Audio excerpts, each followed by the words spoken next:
പാവിത്രത്തിൻ്റെ ഒരു അപ്കമിങ് എപ്പിസോഡിലേക്ക് എല്ലാവർക്കും സ്വാഗതം. രാത്രി ഒരുപാട് ഇരുട്ടി. വേദയ്ക്ക് നല്ല ക്ഷീണം തോന്നുന്നുണ്ട്. വേദ കാലുകളെല്ലാം നീട്ടിവെച്ച് ബോട്ടിലിരിക്കുകയാണ്. ഇത് കണ്ടതും വിക്രം അടുത്ത് വന്ന് ചോദിക്കുന്നുണ്ട്, എന്ത് പറ്റി വേദേ? അത് എനിക്ക് ഭയങ്കര ക്ഷീണം തോന്നുന്നു, എൻ്റെ കാലുകളെല്ലാം കടയുന്നു. ഇത് കേട്ടതും വിക്രം പറയുന്നുണ്ട്, അത് നീ ഭക്ഷണം കഴിക്കാത്തത് കൊണ്ടാണ്, നിനക്കത് ശീലമില്ലല്ലോ.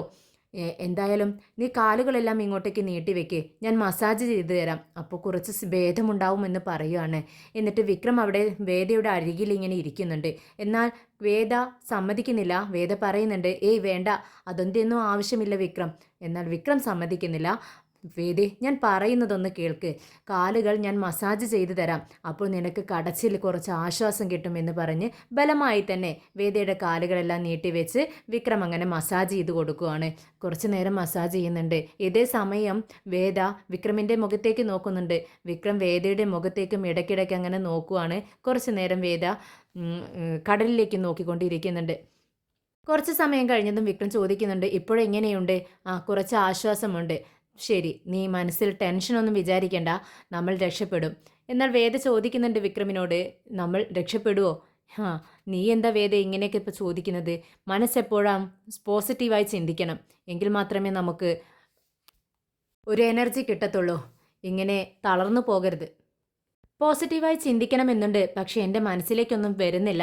ഇതേ സമയം വിക്രമും പറയുന്നുണ്ട്, നീ പറഞ്ഞത് ശരിയാ, പോസിറ്റീവായി ചിന്തിക്കുന്ന സമയത്ത് മനസ്സിലേക്കൊന്നും വരുന്നില്ല. ഇത് കേട്ട് വിക്രം ചോദിക്കുന്നുണ്ട്, ഇപ്പോഴും നിനക്ക് എന്നോട് ദേഷ്യമാണോ? അതെന്താ നീ ഇപ്പോഴങ്ങനെ ചോദിക്കാൻ കാരണം? അല്ല, നീയൊന്ന് ചിന്തിച്ചു നോക്ക്, ഇപ്പോൾ ഈ ബോട്ടിൽ നമ്മൾ രണ്ടുപേരും മാത്രമേ ഉള്ളൂ. ഇനി പുറം ലോകം നമ്മൾ കാണുമോ എന്ന് പോലും അറിയത്തില്ല. എന്നിട്ട് വേദ ചോദിക്കുന്നുണ്ട്, നീ എന്തിനാ ആവശ്യമില്ലാത്തതൊക്കെ സംസാരിക്കുന്നത്? ആവശ്യമില്ലാത്തതല്ല വേദ, എനിക്കെന്തോ ആകെ ഒരു ടെൻഷനുണ്ട്. നമ്മൾ രണ്ടുപേരുമല്ലേ ഈ ബോട്ടിലുള്ളൂ. നമ്മുടെ അവസാന നിമിഷങ്ങളാണോ ഇത് എന്ന് പോലും അറിയില്ല. വെറുതെ എന്തിനാ രണ്ടുപേരും ദേഷ്യത്തോടെ ഇരുന്ന് സംസാരിക്കാതെ ഇരുന്ന് ഇങ്ങനെ മരിച്ചു പോകുന്നത്? ഈ ലോകത്ത് ഒരാളോട് ക്ഷമിക്കുന്നത് എപ്പോഴാണെന്ന് അറിയാമോ? നമുക്ക് വിശ്വാസം നഷ്ടപ്പെടുന്ന സമയത്ത്, ഈ ലോകത്തു നിന്നും പോകുമെന്നുള്ള ഒരു വിശ്വാസം നമുക്ക് വരുമല്ലോ, ആ സമയത്താണ് അങ്ങനെ തുറന്നു പറയുന്നത്. പെട്ടെന്ന് വേദാംഗ എഴുന്നേൽക്കുകയാണ്. അത് ഉടനെ വിക്രം ചോദിക്കുന്നുണ്ട്, എന്തു പറ്റി? അല്ല, നീ എന്നോട് വേറെ എന്തോ സംസാരിക്കാൻ വേണ്ടി പോവാണെന്ന് എനിക്ക് മനസ്സിലായി, എനിക്കത് കേൾക്കാൻ താല്പര്യമില്ല. എന്നാൽ വിക്രം പറയുന്നുണ്ട്, ശരി എങ്കിൽ ഞാൻ നിർത്തി, ഇനി ഒന്നും സംസാരിക്കുന്നില്ല, നീ കിടന്നുറങ്ങിക്കോ, ഉറങ്ങുന്ന സമയത്ത് നമുക്ക് വിശപ്പറിയില്ല. ഇത് കേട്ടതും വേദ പതുക്കെ തറയിലിരിക്കുകയാണ്. വേദയുടെ കണ്ണുകളെല്ലാം കലങ്ങിയിട്ടുണ്ട്. ഇത് കണ്ട് വിക്രം ചോദിക്കുന്നുണ്ട്, എന്നോട് സംസാരിക്കാതിരിക്കാൻ പറഞ്ഞിട്ട് നിന്റെ കണ്ണുകളെല്ലാം കലങ്ങിയല്ലോ, എന്തു പറ്റി? ഇത് കേട്ട് വേദ പറയുന്നുണ്ട്, അത് ഈ നക്ഷത്രങ്ങളെല്ലാം കാണുന്ന സമയത്ത് എനിക്ക് സുഡറിന് ഓർമ്മ വരുന്നു. ശരിയാണ്, ഈ നക്ഷത്രങ്ങളെല്ലാം കാണുമ്പോൾ എനിക്കും ഒരുപാട് ഓർമ്മകൾ വരുന്നുണ്ട്. നീ പറയുന്നത് പോലെ നീ ഒരുപാട് ശരിയാണ്, ഞാനായിരുന്നിരിക്കാം തെറ്റുകാരൻ. എന്നെ വേണ്ട എന്ന് പറഞ്ഞ് നീ എന്നെ ഇട്ടേച്ച് പോയി. അത് നിന്റെ ഭാഗത്തു നിന്ന് ചിന്തിക്കുമ്പോൾ അത് ശരിയാണ്. ഈ നക്ഷത്രങ്ങളാണ് സത്യം. ഞാൻ പറയുന്നു, എൻ്റെ ജീവിതത്തിൽ നിന്നെ കഴിച്ചേ വേറെ ആർക്കും സ്ഥാനമുള്ളൂ.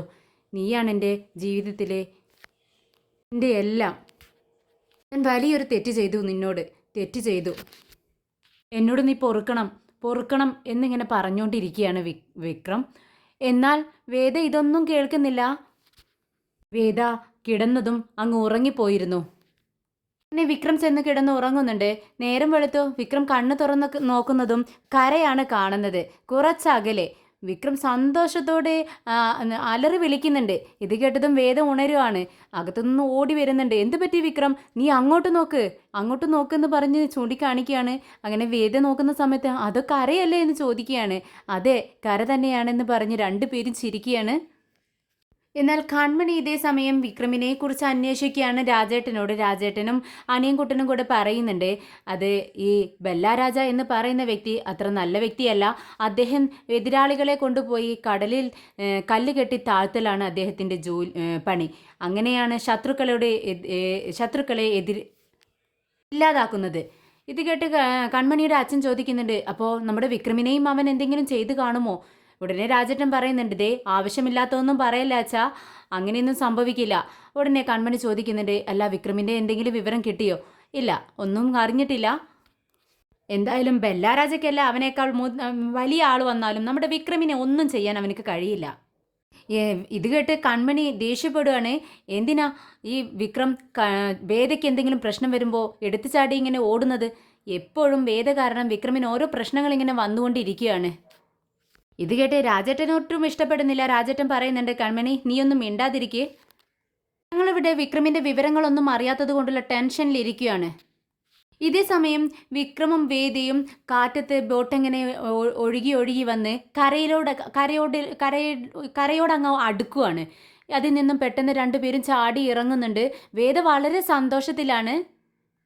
എന്നാൽ വിക്രം ചുറ്റുപാടും നോക്കുന്നുണ്ട്. വിക്രമിൻ്റെ മുഖത്ത് സന്തോഷമൊന്നും കാണുന്നില്ല. വേദ ചോദിക്കുന്നുണ്ട്, എന്താ വിക്രം, നിനക്ക് സന്തോഷമായില്ലേ? നമ്മൾ കരയിലെത്തിയില്ലേ, ഇനിയൊന്നും പേടിക്കാനില്ലല്ലോ ഒന്ന് ചോദിക്കുകയാണ്. ഇത് കേട്ടതും വിക്രം പറയുന്നുണ്ട്, വേദ നീയൊന്നും മിണ്ടാതിരിക്കെ, കാര്യമറിയാതെ സംസാരിക്കല്ലേ, നമ്മളിപ്പോൾ എത്തിയിരിക്കുന്നത് ഒരു ദ്വീപിലാണ്. ഇത് കേട്ടതും വേദ ചുറ്റുപാടും നോക്കുവാണ്, ആരെയും കാണുന്നില്ല. അയ്യോ, നമ്മൾ ദ്വീപിലാണോ വന്നിരിക്കുന്നത്? അതെ, നമ്മൾ ഇപ്പോഴും കടലിൽ തന്നെയാണുള്ളത്. ഇത്ര നേരം നമ്മൾ ബോട്ടിലായിരുന്നു, ഇപ്പോൾ ദ്വീപിലാണ്. അത്രമാത്രമേ വ്യത്യാസമുള്ളൂ. അയ്യോ, ഇനിയും അപ്പം നമ്മൾ രക്ഷപ്പെട്ടില്ല, ഇനി എന്ത് ചെയ്യുമെന്ന് പറഞ്ഞ് വേദ എല്ലായിടത്തേക്കും നോക്കുവാണ്. നല്ല വെയിലുണ്ട്, വേദയ്ക്ക് സഹിക്കാൻ കഴിയുന്നില്ല. മുഖത്തേക്ക് വെയിലടിച്ചതും വേദ പെട്ടെന്ന് ബോധം കെട്ട് വീഴുവാണ്. വിക്രം വേദേ വേദേ എന്ന് തട്ടി വിളിക്കുന്നുണ്ട്. പക്ഷെ വേദ ഉണരുന്നില്ല. പെട്ടെന്ന് തന്നെ വിക്രം വേദയെ കോരിയെടുക്കുകയാണ്. എന്നിട്ട് ഒരു മരത്തിന് ചുവട്ടിൽ കൊണ്ടുപോയി കിടത്തുന്നുണ്ട്. ഇതേ സമയം കമലാമ്മ വിക്രമിനെ കാണാത്തത് കൊണ്ട് വളരെ സങ്കടത്തോടു കൂടി കരഞ്ഞുകൊണ്ടിരിക്കുകയാണ്. ഇത് കണ്ട് നന്ദിനി പറയുന്നുണ്ട്, ദേ വിക്രമിനെ എല്ലാ പ്രാവശ്യവും വിവാഹത്തിന് മുൻപാണ് കാണാതാവുന്നത്. പക്ഷേ അവൻ്റെ വിവാഹം കൺമണിയുമായിട്ടുള്ള വിവാഹം മുടങ്ങിയിട്ടും അവനെ കാണാതായി. അതെന്തുകൊണ്ടാ? ഇത് കേട്ട് ശ്രീജയ്ക്ക് ദേഷ്യം വരുന്നുണ്ട്. ശ്രീജ പറയുന്നുണ്ട്, ദേ നന്ദിനി, നീയൊന്നും മിണ്ടാതിരിക്കുന്നുണ്ടോ? ഈ സമയത്ത് ഇങ്ങനെയാണോ സംസാരിക്കുന്നത്? അമ്മയെ നീ കൂടുതൽ വിഷമിപ്പിക്കരുത്. ഇതേ സമയം നമ്മുടെ വിശ്വവും വിനയനും പുറത്തുനിന്ന് കയറി വരുന്നുണ്ട്. വിശ്വം വിനയനോട് പറയുന്നുണ്ട്, നമ്മളിപ്പോൾ അമ്മയോട് എന്ത് പറഞ്ഞ് സമാധാനിപ്പിക്കും അമ്മയെ? ഇത് പറഞ്ഞ് അകത്തേക്ക് കയറുമ്പോഴേക്കും കമലാമ്മ അവരുടെ അടുത്തേക്ക് വേഗം ചെല്ലുവാണ്. ഡാ, എന്തെങ്കിലും വിശേഷം അറിഞ്ഞടാ, എന്തെങ്കിലും വിവരം കിട്ടിയോ എന്ന് ചോദിക്കുകയാണ്. ഇത് കേട്ടതും വിശ്വം പറയുന്നുണ്ട്, ഇല്ല അമ്മേ, ഞങ്ങൾ SP ഓഫീസിലും എല്ലായിടത്തും കയറി ഇറങ്ങിയിട്ടാണ് ഈ വരുന്നത്. ആരും ചോദിച്ചിട്ട് ശരിയായ ഒരു വിവരം തരുന്നില്ല. എന്താണ് നിങ്ങളീ പറയുന്നത്? അവനെക്കുറിച്ച് ഒരു വിവരവും അറിഞ്ഞില്ലെന്നോ? എന്തെങ്കിലും ഒരു വിവരം കിട്ടിയിട്ടല്ലേ നിങ്ങൾ ഇങ്ങോട്ട് വരാൻ പാടുണ്ടായിരുന്നുള്ളൂ.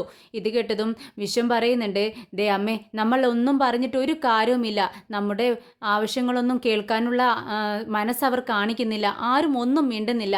ഇത് കേട്ടതും കമലാമ്മ പറയുന്നുണ്ട്, നിങ്ങളോടൊപ്പം ഞാനും വരണമായിരുന്നു. അവരോട് ഞാൻ ചോദിക്കുമായിരുന്നു. എൻ്റെ ചോദ്യത്തിന് അവർ മറുപടി തന്നേനെ.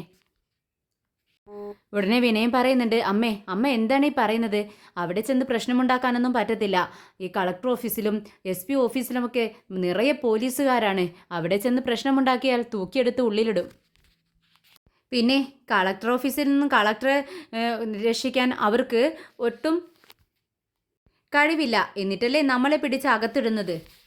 എന്നാൽ ഇതെല്ലാം കേട്ട് കമലാമ്മയ്ക്ക് ഒരുപാട് വിഷമം തോന്നുകയാണ്. കമലാമ്മ ഇനി എന്ത് ചെയ്യും ഞാൻ എന്ന് പറഞ്ഞ് കരയുവാണ്. ഇതേസമയം വിനയം പറയുന്നുണ്ട്, അമ്മ വിഷമിക്കാതിരിക്കേ, കൺമണി ഉണ്ടല്ലോ, എന്തെങ്കിലും അറിവ് കിട്ടുകയാൽ കൺമണി നമ്മളെ അറിയിക്കും. എല്ലാം ഒരു സഹായത്തിനെന്ന് പറയും പോലെ കൺമണി ഉള്ളത് കൊണ്ട് നമുക്കൊരു സമാധാനമുണ്ട് എന്ന് പറയുവാണ്. ഇതേ സമയം ബോധം കെട്ട് കിടക്കുന്ന വേദിയുടെ മുഖത്തേക്ക് വെള്ളം തളിക്കുന്നുണ്ട് വിക്രം. ബോധത്തിൽ നിന്നും ഉണരുവാണ്. എനിക്ക് എന്തു പറ്റി എന്നിങ്ങനെ തലയിൽ കൈവച്ചുകൊണ്ട് വേദ ഇങ്ങനെ ചോദിക്കുന്നുണ്ട്. നീ ബോധം കെട്ട് വീണതാണ്, നിനക്ക് കുഴപ്പമൊന്നും ഇല്ലല്ലോ എന്ന് വിക്രം ചോദിക്കുന്നുണ്ട്.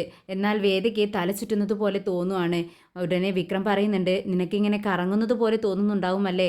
അതെ എന്ന് വേദ പറയുന്നു. അത് ഇത്ര നേരം നമ്മൾ ബോട്ടിൽ ആടി ഉലഞ്ഞ് നടക്കുമായിരുന്നല്ലോ, അതുകൊണ്ടാണ് നിനക്കങ്ങനെ തോന്നുന്നത്. ഇനി കുറച്ചു നേരം അങ്ങനെ ഉണ്ടാവും, വിഷമിക്കൊന്നും വേണ്ട, കുറച്ച് സമയം കഴിയുമ്പോഴേക്കും അതെല്ലാം മാറുമെന്ന് പറയുന്നു. ഉടനെ വേദ പറയുന്നുണ്ട്, എനിക്ക് വിശക്കുന്നുണ്ട്, ദാഹിക്കുന്നുണ്ട്. ഉടനെ തന്നെ വിക്രം അവിടെ നിന്നിരുന്ന ഒരു കരിമ്പന മരത്തിൽ നിന്നും നൊങ്ക് വെട്ടി വേദയ്ക്ക് കൊടുക്കുന്നുണ്ട്. കൺമണി പുറത്ത് ബാൽക്കണിയിൽ ഇങ്ങനെ പുറത്തേക്ക് നോക്കി ചിന്തിച്ചുകൊണ്ടിരിക്കുകയാണ്. കൺമണിയുടെ അച്ഛൻ അങ്ങോട്ടേക്ക് വരുന്നുണ്ട്. എന്താ കൺമണി നീ ഇവിടെ നോക്കി നിൽക്കുന്നത്? അടുപ്പത്ത് ദോശക്കല്ല് വെച്ച് ദോശയെല്ലാം കരിഞ്ഞു പോയില്ലേ? ഇത് കേട്ടതും കൺമണി പറയുന്നുണ്ട്, അച്ഛൻ ഇരിക്കേ, ഞാൻ പെട്ടെന്ന് വേറെ ഉണ്ടാക്കി തരാം. എന്നാൽ അച്ഛൻ പറയുന്നുണ്ട്, ഞാൻ ഗ്യാസ് എല്ലാം ഓഫ് ചെയ്തു, നിന്റെ ദോഷം മാത്രമല്ല നിന്റെ മനസ്സും കരിഞ്ഞു പോയിരിക്കുകയാണ്. പിന്നെ നീ എന്തിനാണ് ഈ വിക്രമിൻ്റെ പിറകെ ഇങ്ങനെ നടക്കുന്നത്? അതിന് മാത്രം അവനിൽ എന്ത് ക്വാളിറ്റിയാണ് നീ കാണുന്നത്? ഇത് കേട്ടതും കൺമണി പറയുന്നുണ്ട്, അച്ഛനത് പറഞ്ഞാൽ മനസ്സിലാവില്ല. എൻ്റെ ഭർത്താവായി ഞാൻ സങ്കല്പിച്ചിരിക്കുന്നത് വിക്രമിനെയാണ്. അവനെ വിട്ട് വേറൊരു ആളെയും ഞാൻ വിവാഹം കഴിക്കില്ല. അച്ഛൻ നോക്കിക്കോ, ഇപ്പോൾ ഞാൻ കളിച്ചതിനേക്കാൾ വലിയൊരു കളി ഞാൻ കളിക്കും. അതിനുശേഷം ഞാൻ വിക്രമിനെ ഞാൻ സ്വന്തമാക്കുകയും ചെയ്യും.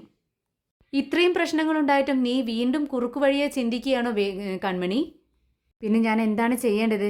വിക്രമില്ലാതെ എനിക്കൊരു ജീവിതമില്ല. അത് നേർവഴിക്ക് ചിന്തിച്ചാൽ എനിക്ക് കിട്ടില്ല. അതുകൊണ്ട് ഞാൻ കുറുക്കു വഴിയെ പോയിട്ടാണെങ്കിലും വിക്രമിനെ കൊണ്ട് എൻ്റെ കഴുത്തിൽ ഞാൻ എൻ്റെ താലി കെട്ടിക്കും. നിനക്ക് എത്ര പറഞ്ഞിട്ടും എന്താ കൺമണി മനസ്സിലാവാത്തത്? ഇപ്പോൾ തന്നെ നോക്ക്, ആ വേദയ്ക്ക് ഒരു അപകടം പറ്റിയെന്ന് അറിഞ്ഞപ്പോൾ വിക്രം ഓടിച്ചെന്നത് കണ്ടില്ലേ? അതവൻ്റെ ഭാര്യയാണ്. ആ ഒരു കടമ അവനക്ക് ചെയ്തു തീർക്കാനുണ്ട്. അതുകൊണ്ടാണ് അവൾക്കൊരു അപകടം പറ്റിയെന്ന് അറിഞ്ഞപ്പോൾ ഓടിപ്പോയത്. എന്നിട്ടും നിനക്കത് തിരിച്ചറിയാൻ കഴിയുന്നില്ലേ എന്ന് ചോദിക്കുന്നുണ്ട്. ഉടനെ കൺമണി പറയുന്നുണ്ട്, ഇല്ല അച്ഛാ, അച്ഛൻ അങ്ങനെ ചിന്തിക്കണ്ട. ഈ വിക്രമിൻ്റെ ഭാര്യയായി ഞാൻ മാത്രമേ ഉണ്ടാവത്തുള്ളൂ. അവൻ എന്നെ തേടി വരും, അച്ഛൻ നോക്കിക്കോ. ഇത് കേട്ടതും അച്ഛൻ പറയുന്നുണ്ട്, നിന്നോട് എന്ത് പറഞ്ഞിട്ടും കാര്യമില്ല, നിനക്ക് മനസ്സിലാവില്ല. നിന്റെ അച്ഛനായിപ്പോയില്ലേ ഞാൻ. അതുകൊണ്ട് നീ ചെയ്യുന്ന കാര്യങ്ങളെല്ലാം കണ്ടുകൊണ്ട് ഞാൻ നിന്നോടൊപ്പം നിൽക്കുന്നു. നീ എന്താന്ന് വെച്ചാൽ ചെയ്യുമെന്ന് പറഞ്ഞ് അച്ഛൻ അങ്ങ് അകത്തേക്ക് പോകുന്നുണ്ട്. ഇതേ സമയം കപിലിൻ്റെ കോള് വരുന്നുണ്ട്. പോലീസുകാർ അന്വേഷണത്തിലാണ്. അവർ കപിലിനെ പെട്ടെന്ന് വിളിക്കുകയായിരുന്നു. സാർ, ഒരു കാര്യം പറയാനുണ്ടെന്ന് പറയുമ്പോൾ കപിലൻ പറയുന്നുണ്ട്, പെട്ടെന്ന് കാര്യം പറയൂ. ഉടനെ തന്നെ പോലീസുകാരൻ പറയുന്നുണ്ട്, സർ, ഒരു ഇൻഫർമേഷൻ കിട്ടിയിട്ടുണ്ട്. വിക്രമിൻ്റെ വാഹനം കടൽപ്പുറത്ത് കിടക്കുന്നുണ്ട് എന്നാണ് വിവരം കിട്ടിയിട്ടുള്ളത്. ഉടനെ തന്നെ അവനെ എവിടെയുണ്ടെന്ന് അന്വേഷിക്കാൻ വേണ്ടി കപിലൻ പറയുന്നുണ്ട്. എന്നാൽ ഒരു വിവരവും കിട്ടിയിട്ടില്ല.